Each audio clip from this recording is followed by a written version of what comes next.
So let's go over the info addicts one more time and kind of assess the situation that's kind of, I don't know, just the complete mess that happened in this world. And this is kind of interesting. I mean, all the wars that are still currently going on, it looks, I don't know, I've never really seen the global relations war mode look like this. It's kind of all messy and sideways. We have all these civs that have been eliminated, and it just, I don't know. I like it. Looks interesting. I mean, I didn't realize that all these wars were still going on. I thought a lot of them had pieced out, but no, that was not the case. Man, this is kind of crazy. Anyways, and talk about maybe some of the. So some of these categories, obviously, I know the Sioux are going to dominate here. Let's be honest, and let's be honest. We're doing the Info Addicts victory. Sioux have won, so congratulations for those of you that picked Canada and the Sioux. I will give a big old shout out to both you guys. And yes, so population. 176 million people were in the Sioux Empire. I don't think I've ever seen this population number that high. That is crazy. The amount of cities that they had at the late game is just unbelievable. And they're not even spread out even. They're very tightly close together. So that's insane. The Shoshone did a pretty good job as well. Canada got up there because they got to stay pretty peaceful. And, the Shoshone and the Canadians never really lost a war. They were involved in a few wars, but they always won them, or they were stalemates. So that's the big reason why. And even though the Zapotec, gathered quite a bit of population at the end, but and so did the Cree. And the Cree, you have to credit this to mainly taking over that final Anishinaabe city. But the Zapotec, even though they had to deal with rebels, that doesn't affect the population overall. So that was pretty interesting. Crop yields. So obviously the Sioux, then the Shoshone did good. France still has pretty high crop yield, even though they've gotten most of their cities taken away. The Zapotec did good, and Canada. Manufactured goods, we have Shoshone in second place. I'm not even going to look at the Sioux, but the Sioux were kind of being caught somewhat slowly by the Shoshone. Zapotec, France, Canada. Military manpower, yes, Canadians were number 2. Wow, that's shocking. I didn't think they were that good. They don't even have that much space for the units, for that many units. That's crazy. And I'm actually surprised that number from the Sioux isn't bigger than that. Only 1 million troops. I expected a little bit more, actually, but that's fine.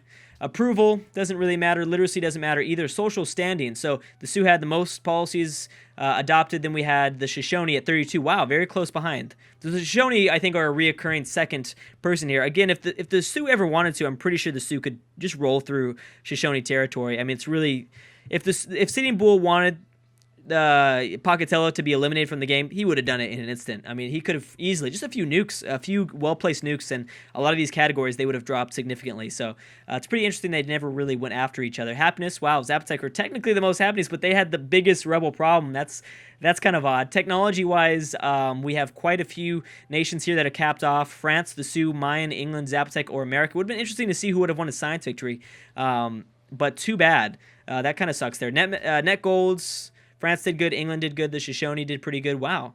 And you know why? I was wondering where the Sioux is at negative 966. That's what happens when you have a military force over 1 million. That's pretty much a lesson there for Sitting Bull. Okay, so how many cities did he have though? 40 cities. Dang. I don't think we've ever even seen this, even in I don't think even the Zulu back in the AI-only world campaign, the Conquer and Colonization world campaign, I don't think even the Zulu, who had most of the new worlds, I don't think they even had 40 cities. I think they had 32, but 40 cities, man, that is complete domination there.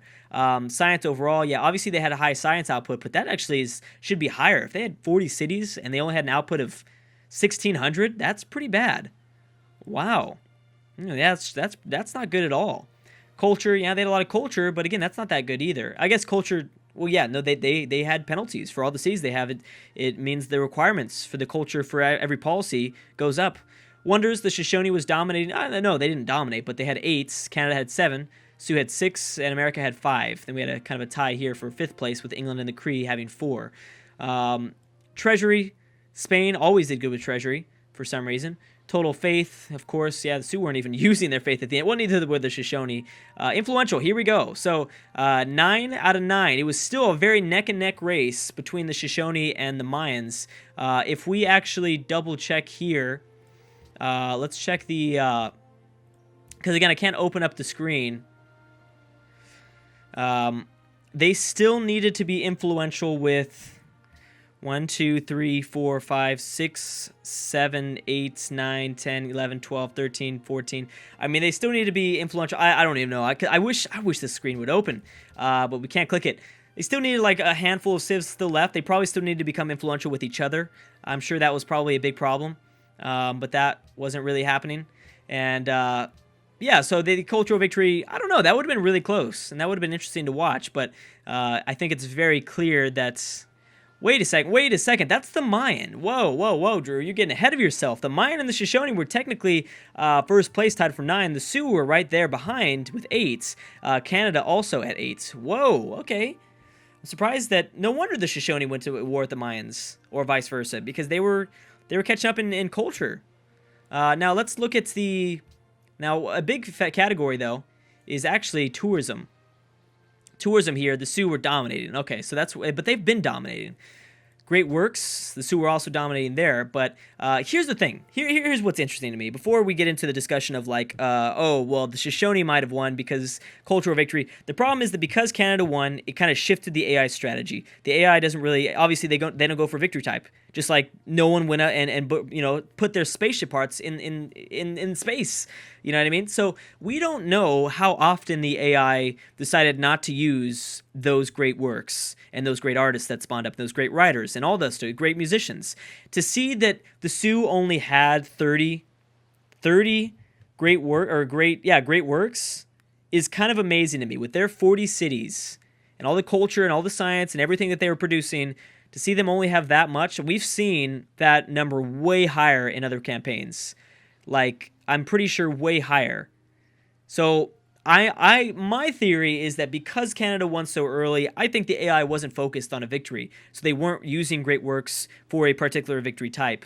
Because this seems like a real awfully low number for both the Sioux and the Shoshone. But that's my opinion. That's why, even though the Mayan and the Shoshone might have looked like they might have gone for a cultural victory, who knows what would have actually happened. Canada might have won a damn cultural victory, and they could have won again. But because maybe they avoided it. Maybe they were too busy going to war. Who knows? But we have to assume that because they're not going for a science victory, clearly, it's kind of the same strategy. They weren't kind of focusing and gearing themselves towards this possible cultural victory. But anyways, I think we kind of got an overview of what went down with this campaign. Again, there's a lot of interesting things that happened. I'm really glad that we went through this campaign. Again, and I think clearly the tribal nations of North America dominated. They did. We really only saw France do a really good job, and I do plan on returning to this format when we return to Africa, or I guess not really return to Africa, but when we go to Africa, I want to do a format like this. Obviously, include more Europeans, and then include more natives to the African region and the African continent, I guess I should say. So we should definitely keep that in mind, that when we go to Africa, we need to kind of think about how we can maybe make the Europeans a bit stronger. And ideally, what I kind of wanted is, and I couldn't really do it for this campaign, but I wanted to start the settlers off in the ocean. That way the AI had to, do the colonization themselves. That was not a good idea, though. That was a disaster. And the AI doesn't even do it. If you start an AI in the deep sea, then they just don't do anything. And it's just a disaster because they don't know what the heck they're doing. The AI, they're absolutely just so broken, and they don't know what they're doing. They're colonizing all over the place, and they get wrecked because they're not focusing in on one certain area. So we probably will have to do kind of a format like this where we kind of gear them towards a certain area historically where some of the Europeans colonized. In this case, Africa, or I guess in this case it was we're talking about North America. I know we're looking at North America, but I mean when I'm talking about the African campaign, we'll have to kind of put them in this, historical regions that they kind of imperialized, I guess, in Africa. But anyways, that's just a couple things that kept in mind. I'm very proud of the natives. My choice, Mexico, did not do so good, but I hope your choice did a little bit better. And again, for those of you that picked the Sioux and the Canadians, very good job. Great job. And here is your shout out.